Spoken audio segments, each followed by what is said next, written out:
અંજાર શહેર ભારતીય જનતા પાર્ટી દ્વારા સર્વે નગરજનો માટે તારીખ 11 મેના રોજ મામલતદાર કચેરી બહાર બસ સ્ટેશન સામે જન સહાયતા કેમ્પનું આયોજન કરવામાં આવ્યું હતું।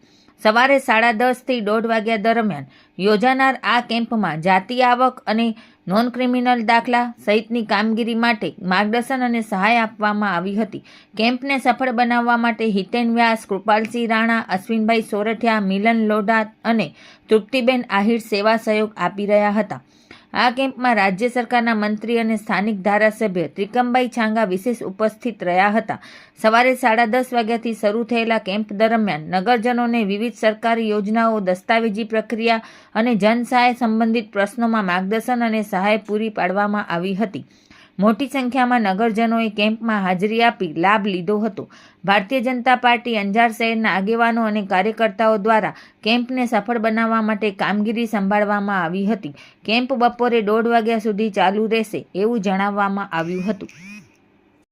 નમસ્કાર। આજે તાજેતરમાં ધોરણ 10 અને 12ના સમગ્ર રાજ્યના પરીક્ષાના પરિણામો આવ્યા અને એ પરિણામ પછી વિદ્યાર્થીઓને આગળ પોતાની કારકિર્દી ઘડવા માટે જરૂરી જે કંઈ દાખલા કે ડોક્યુમેન્ટ જોઈએ એના માટે વિદ્યાર્થીઓ સામાન્ય રીતે મામલતદાર અને તાલુકા વિકાસ અધિકારીની કચેરીનો સંપર્ક કરતા હોય છે।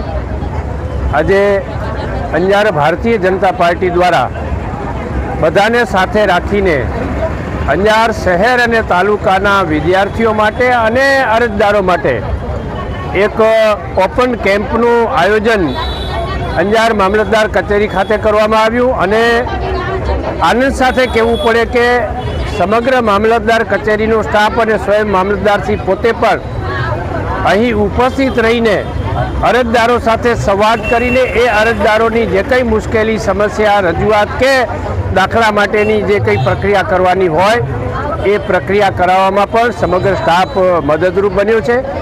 આજે જે રીતે વહીવટી તંત્ર જે રીતે સરસ મજાનું કામ કરે છે એ જોઈને લોકોમાં પણ એક સંતોષ અને આનંદની અનુભૂતિ છે। અંજાર શહેર અને તાલુકાના ભારતીય જનતા પાર્ટીના ચૂંટાયેલા અને સંગઠનના લોકો પણ મોટી સંખ્યામાં ઉપસ્થિત રહીને એક સામાન્ય કાર્યકર્તાની જેમ એક અરજદારોનું સરસ મજાનું